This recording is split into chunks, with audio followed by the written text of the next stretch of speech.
You got the Mac and Mac guys. It's a Wednesday. That means we've got Mike Gill from the Sports Bash down the shore. And he gets Johnny Mac up as a guest during the week. So he comes on with us. And we appreciate it whenever he does. We're going back to the Ivies again, Mike. Now, when were you last at Yale? You like the fact that when you're out traveling with your team, you make sure if you're anywhere within driving distance of an Ivy school, you get yourself a T-shirt. When did you pick up the Yale shirt? I was probably there like 2 summers ago. I went to New Haven on my way to Fenway Park. We stayed around New Haven, got the pizza, and then Good.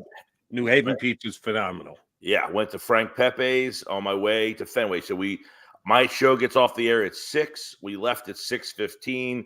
We stayed around New Haven on Friday night, woke up in the morning, and went to Fenway for a Yankees-Red Sox game. So this had to be that's a good trip, man. Yeah. Yale and Fenway Park. That's not bad. On the way home, we went to Newport, Rhode Island. By the way, can you give me a former Eagle Yale draft pick?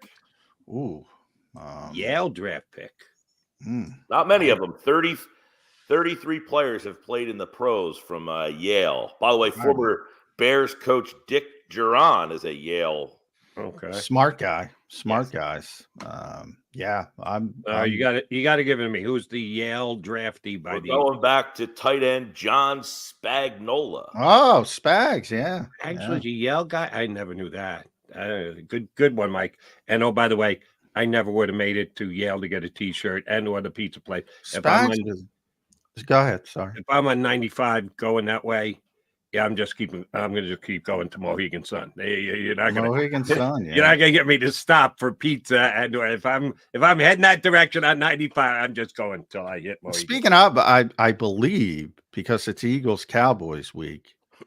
For those who remember Calvin Hill, I believe one of my talents. Oh yeah, Calvin Hill. One of my talents in this world used to be, if you gave me a player, I could tell you where he went to college, and I could do that up to. Yeah, I could do that up to a certain. Yeah, maybe up to about 10 years ago. Where now, I mean, guys are playing at 4 colleges in 4 years, but it's all back in the day. NBA, I could nail about 95% of them. Back when I was like in college, it would be like a party trick. Watch Mike Gill get every college, bang, throw me a player. Kurt Nymphius, bang, Kurt Nymphius. By the way, I would have to think, I don't know. I would have to think Calvin Hill's got to be the best NFL player from Yale. I would think. Has there been anybody better? Except in a Super Bowl, they went to Dwayne Thomas instead of Calvin Hill, which I still could stay because I was a Cowboy fan at the time. Couldn't figure out. Wait a minute, you're going to bench the really good, smart guy for the troublemaking guy just because he had a couple of big. Where did Mr. Mike Gill knows everybody's college? Where'd Dwayne Thomas go to college? That I don't know. It's a little before my time. California. The California Penal Institute. You might be right, Johnny Mac.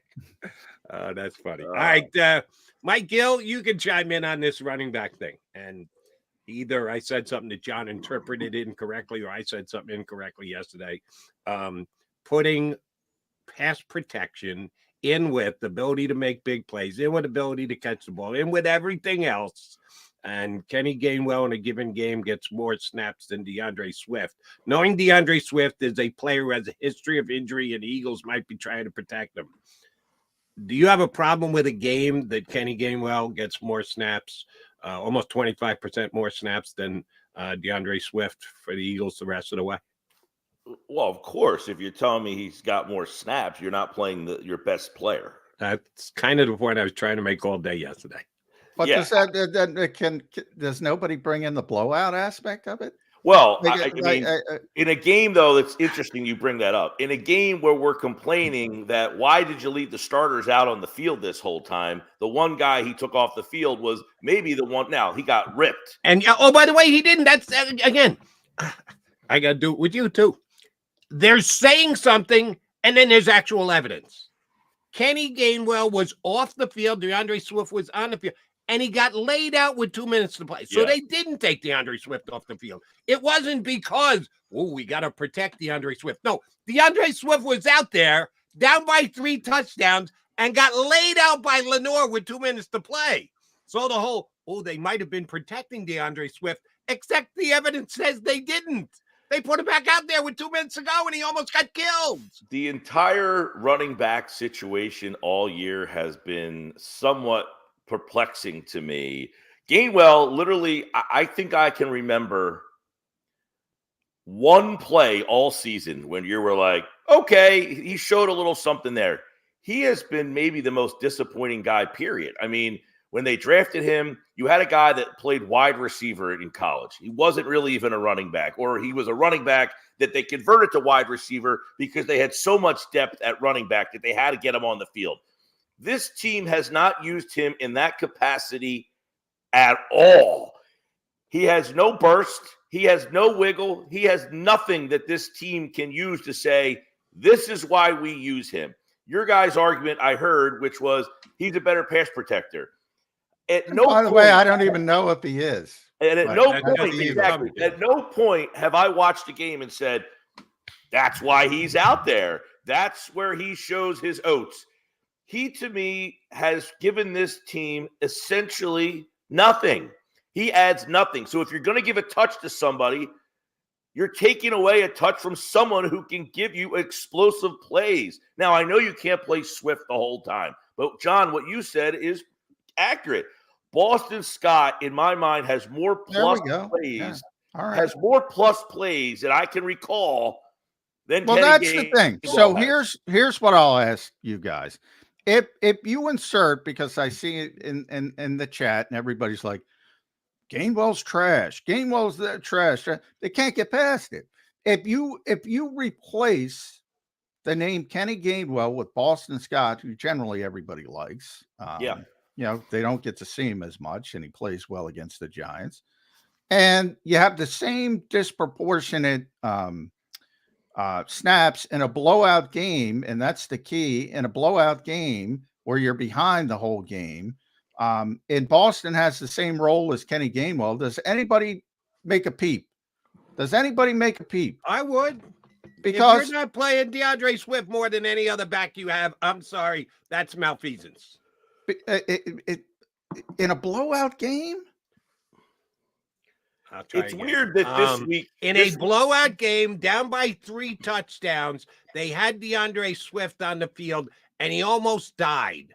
The hit that Lenoir laid on him was you can almost die on any play. I'm not saying they were trying to protect him. I'm saying he has the same role. I'm saying he has the same role as Kenny Gainwell. Pretend Kenny Gainwell doesn't exist. So Boston Scott has the same role as the hurry up. And he plays to the same level that Kenny Gainwell. All we're doing is changing out a name. Well, it's the guy. He can play.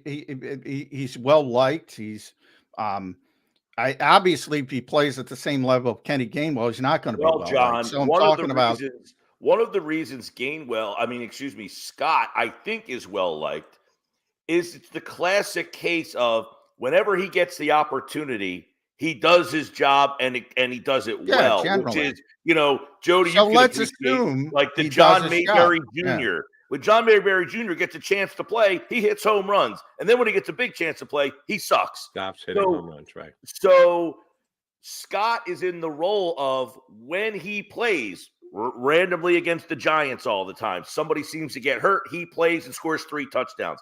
So your thoughts of him are all positive.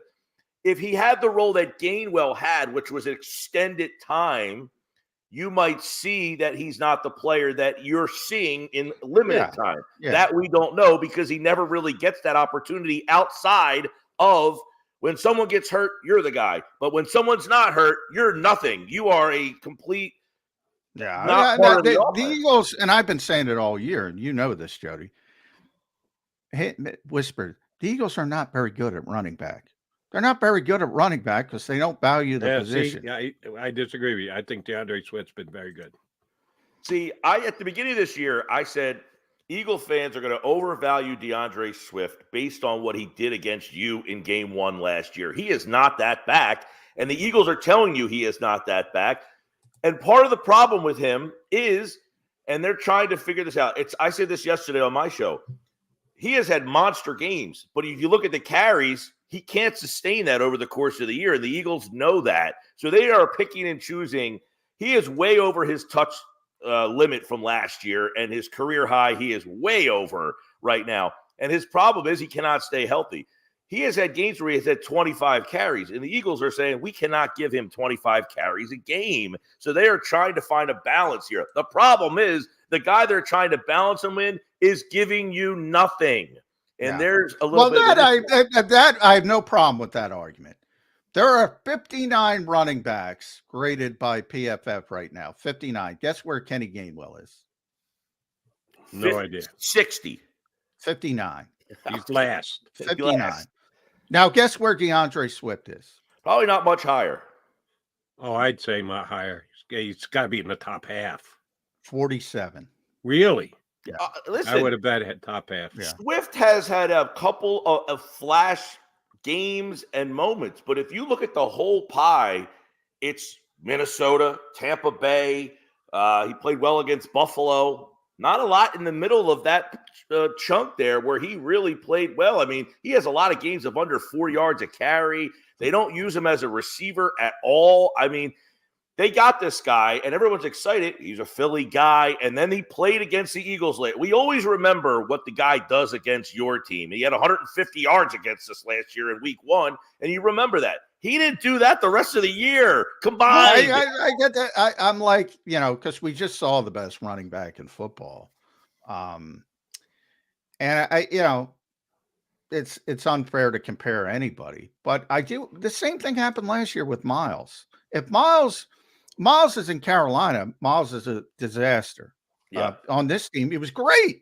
He was a Pro Bowl running back. Monday. If Miles was here, would the running game be better right now? Be the same, probably somewhere in the same realm. See, the perplexing thing to me is you have Swift, and he has his role, and he's got the burst, he's got the speed, and he shows it from time to time. The problem with the Eagles, I think, are wary of his carries. The question is, and this goes back to, I hate to bring Penny back up, but you signed him before you got Swift. What was your view of him when you brought him in before? Like, was he going to be the guy, and then Swift became available and you got him and he fell off the map? Because to me, he would be a complementary style of back to what Swift offers.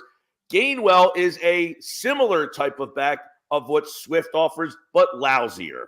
So you have two guys who essentially That's a good way to put it, by the way. You have two guys who essentially do the same, want to play the same style, as opposed to, hey, we have Swift. He's fast. He's quick. He's got the moves. Boom. We'll use him for 15 carries. And then the other 10 to 12, we're going to give to the big guy and let him kind of pound and wear it, guys.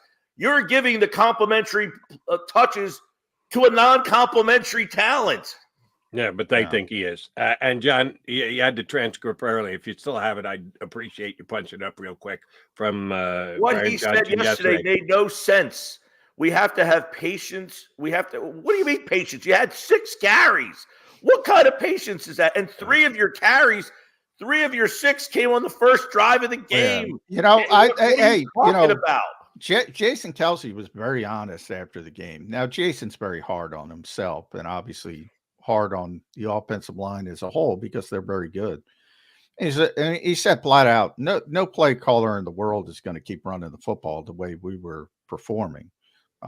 So part of that is certainly defending his guy, but he's just an accountable guy. But this is they ran 24 plays their first 2 possessions. 24. They scored 6 points. They're up 6-0. They ran 24 plays and killed about 12 minutes off the clock. Right. And in that, they ran the ball half the time on that first drive. They went down the field to kick field goals. What happened to me was they got down 7-6 after controlling and dominating that game. Yeah. And every week when we talk about how do you beat the Eagles, you've got to get uncomfortable. You've got to do things you don't want to do. And the Eagles got uncomfortable and bailed. They said, we are nickel and diming down the field and we're losing. And I think they panicked and said, we got to get back into this game and they just started taking shots down the field. And the next thing you know, they were down 14-6. And right. the next but thing you know, I think they're that's down what again. I think that's what the coach meant by patience instead of panic. If you're going to describe it as panic, which is pretty accurate, no, we can't be panicked. We got to be patient. We got to stick with the running game. So I'm not sure why you didn't understand the point that the OC was making, because I did. But John, if you got the treasure, did anybody ask him about Penny when they were talking about Gainwell? Did at any point that Penny's name never came up? It's a legit question, and I'd like it asked of both he and Sirianni, because you'll remember last year, out of nowhere, out of the blue, Nick Sirianni would bring up, and Trey Sermon looks really good in practice. Man, is he giving us good practice run? And he would never put him in a game. He had no chance to ever play. Yeah. But just every 6 weeks, he'd offhand, not ask a direct question about Sermon. He would just go to the book of Sermon.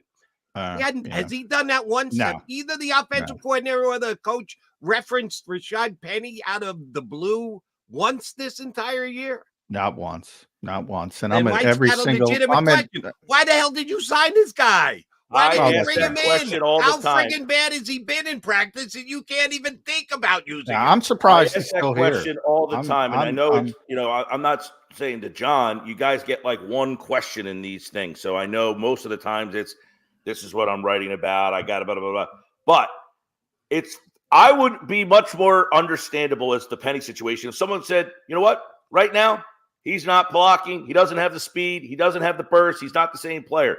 You have a guy who is inactive, on game day inactive, who his last 2 seasons, now I know he's had a lot of major injuries, and maybe that's the problem. Maybe they just watched him and said, he's not the same guy. The last 2 years he played, the dude averaged over 6 yards a carry, not once, but twice. And in his career, when he's healthy, he averages about 5.5 yards per carry. He's one of the most explosive backs in the league. Now, if you told me, someone asked him, hey, Nick, Rashad Penny averaged over 6 yards a carry the last 2 years in Seattle. Is there any reason why he can't get on the field? Well, he doesn't have the same burst that he had in Seattle. Okay, now I don't think he's going to give you that answer, but he might give you something between the tea leaves here to tell you why. Yeah, Nick doesn't do that, believe me. And you're playing Kenny Gainwell, who, quite frankly, is 60th out of 59. He ain't 59, he's 60. Like Doug Peterson did that once to us, and it was phenomenal. It was one of my favorite moments because rarely do you see a coach that honest. And he was talking about Jay Ajayi when he came back, not Jay Ajayi during the Super Bowl. Right. When he came back, he left to Miami, came back. And we just asked him out of the blue at one point, and it was off the record, but he ultimately talked about it, so I can talk about it.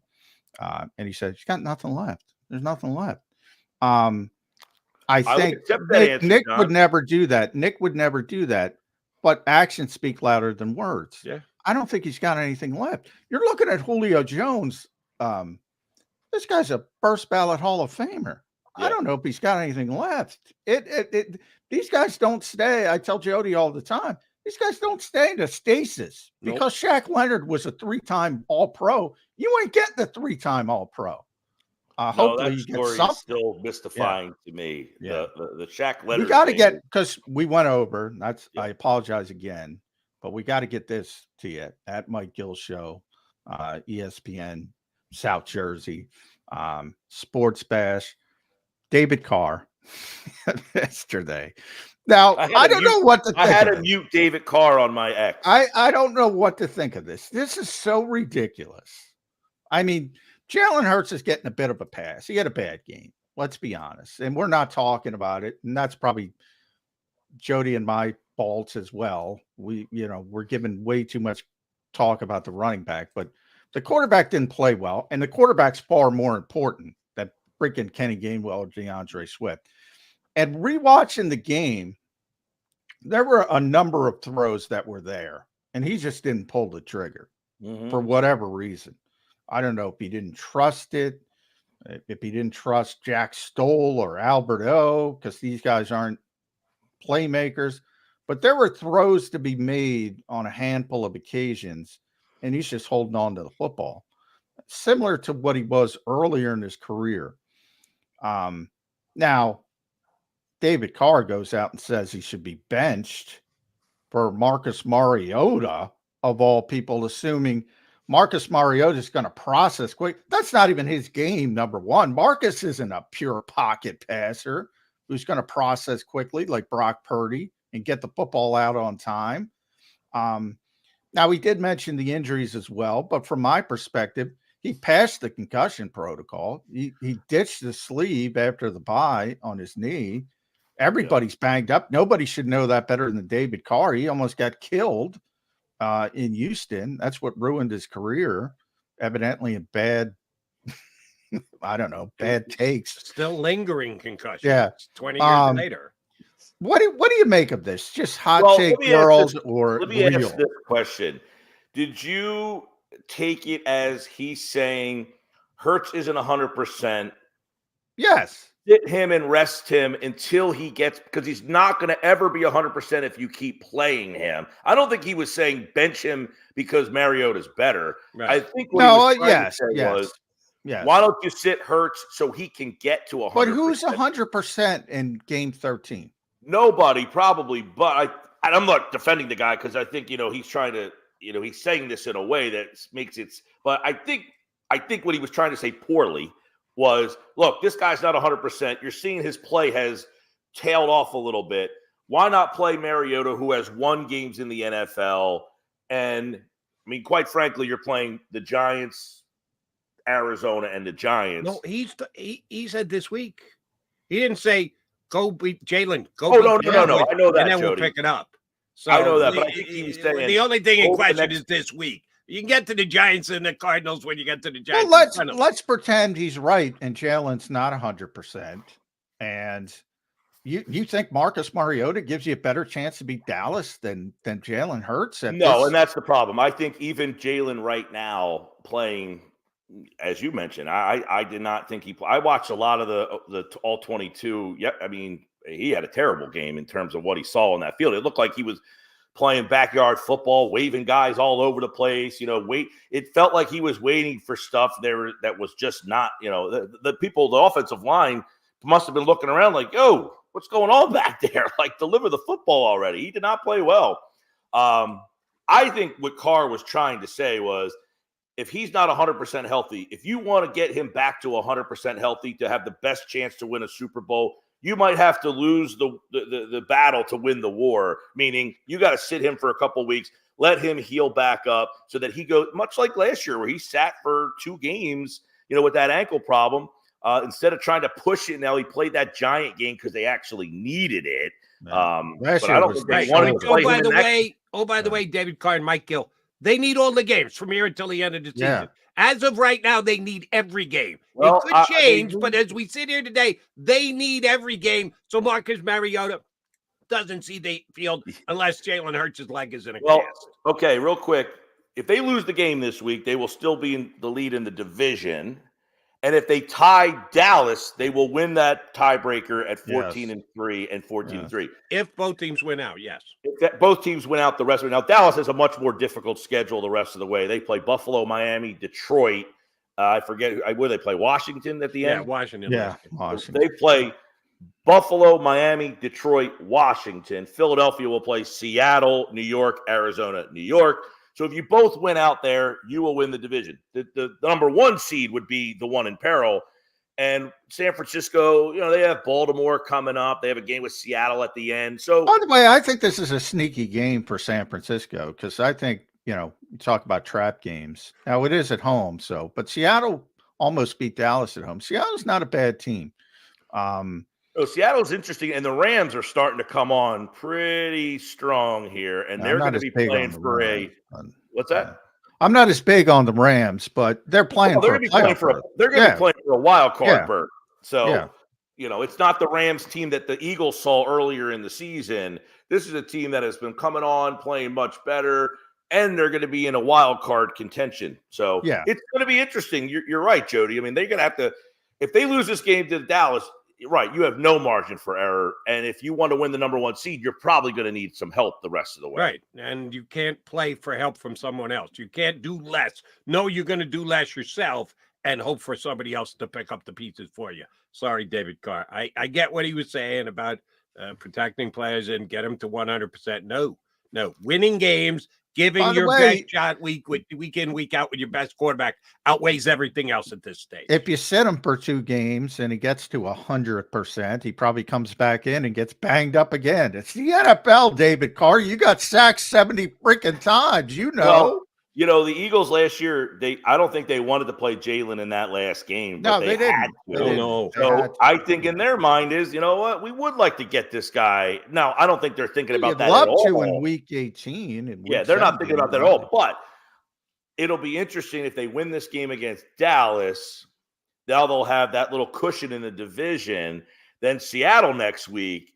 If how they would manage those last 3 games. Now, that may have changed because of the loss against San Francisco, but you're talking about 3 games in the division that may or may not have a lot of impact. I'd rather have Jalen Hurts off week 18 than week 14. And Carr is suggesting 14 is the time to get him healthy. No. I keep playing, and hopefully you're in a position where week 18, game 17, you don't need it. That would be the best play. Mike Gill, we always appreciate it when you come on. How many of the Ivy Leagues do you have left that you haven't touched on? You've given us 4 or 5. I've been to Princeton. I've been to Brown. I do not have a Brown shirt, by the way. I've been to Yale. I have many a brown shirt. I can lend you one if you need one. Thank you. Thank you. I have been to a handful of them. So I don't know. I think I've been to Harvard before, but I don't have a Harvard shirt. But yeah, Yale was my last one. I've been to Yale twice, actually, mostly for the pizza. Very good.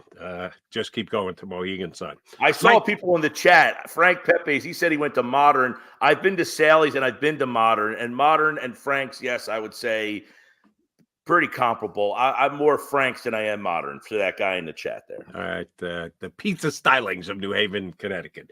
Mike Gill, always a pleasure. Thank you, bud. We'll punch you up again next week. Mike Gill from the Sports Bash down the shore, 97.3 ESPN Radio. All right, McMullen, McDonald, Mac and Mac guys coming on back. We still got plenty to do, including talk to one, Double B, the return of Double B. Barrett Brooks going to join us in about 15 minutes. Stay right there.